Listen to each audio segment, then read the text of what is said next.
જય માતાજી, જય Shri Krishna. Welcome back to my YouTube channel. આ જુઓ, અચાનક ભર ઉનાળામાં વાવાઝોડું અને રાત્રે વરસાદ કેવું ખેડૂતો ઉપર વીતે ખબર હે? ઉનાળામાં જો દૂરની ડમરીઓ ઉડવા માંડી ગઈ.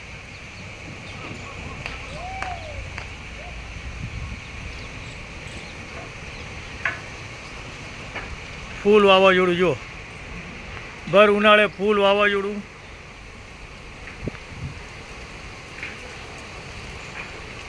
એકદમ અવાજ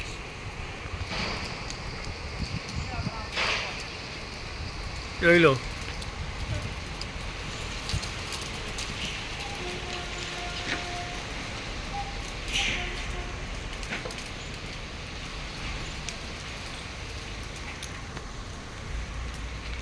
વાવાઝોડું એકદમ આવી ગયું છે.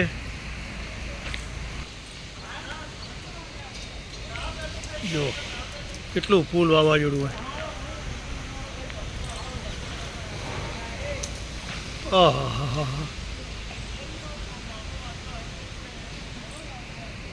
આ બધું નુકસાનનું કારણ બિન સિઝન વરસાદ અને વાવાઝોડું આવે એટલે ખેડૂતોને ભારે નુકસાન થાય. જો આવામાં ખેડૂતની શું હાલત થાય એ કહો.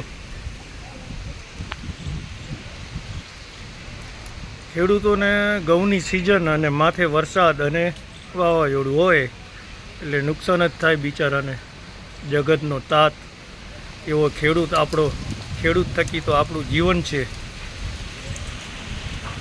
જો કેટલો પવન સાથે વરસાદ તો નથી, વાવાઝોડું છે ખાલી. જુઓ તો ખરે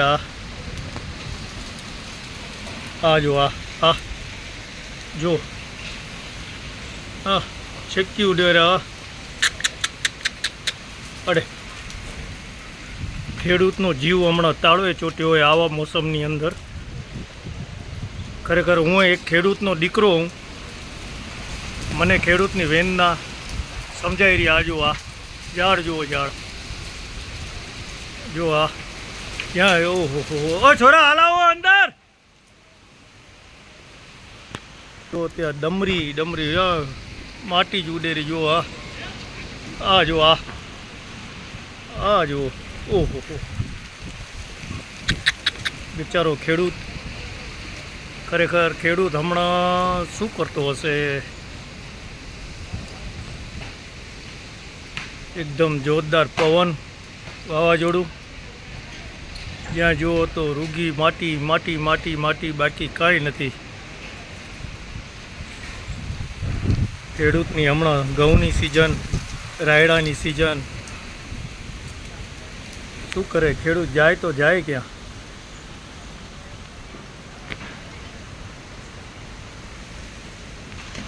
મારી તો ભગવાનને એક જ પ્રાર્થના છે કે ખેડૂતોને નુકસાન ના થાય. આવા કમોસમી વાતાવરણમાં ખેડૂતોને હાજર નવરા રાખજો. કોઈ પણ જાતનું નુકસાન ના થાય એવી મારી ભગવાનને પ્રાર્થના.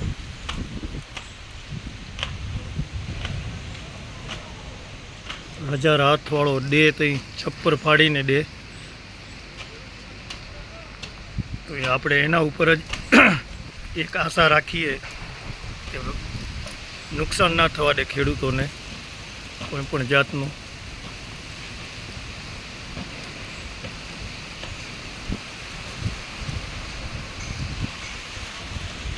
જો કેટલો પવન છે.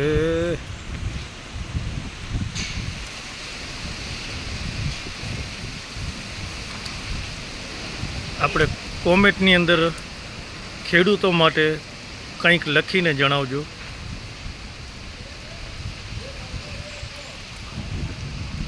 કમોસમી વાતાવરણ, ઉનાળાની અંદર પલટો, ચોમાસાની સિઝન જેવું વાતાવરણ કરી દીધું હોય. એક જ આપણી પ્રાર્થના, ખેડૂતોને કોઈ પણ જાતનું નુકસાન ના થાય.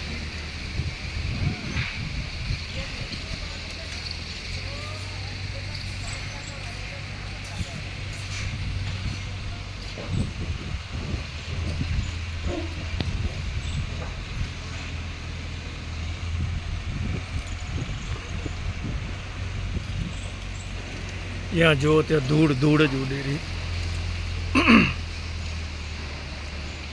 ચલો આપણે બીજા બ્લોગમાં મળીએ.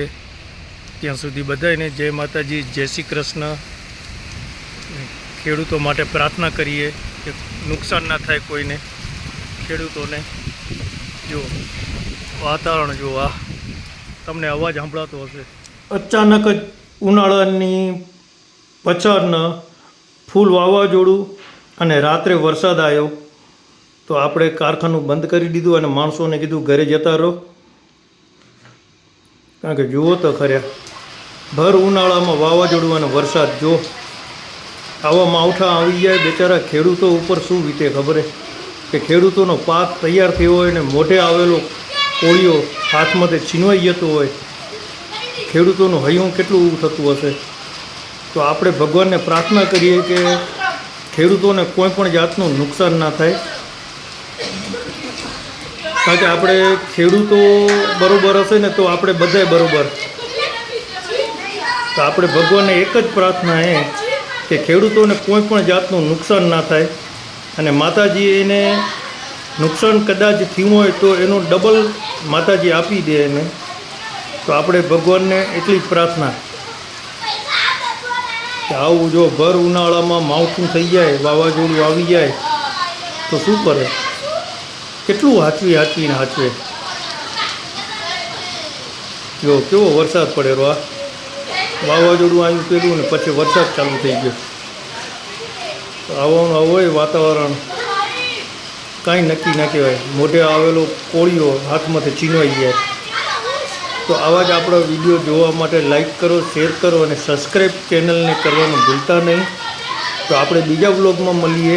ત્યાં સુધી બધાને મારા જય માતાજી, જય શ્રી કૃષ્ણ. અને કોમેન્ટની અંદર ખેડૂતોને હિંમત આપવા માટે આપણે કોમેન્ટ કરજો તમે. તો ચલો મળીએ. જય માતાજી.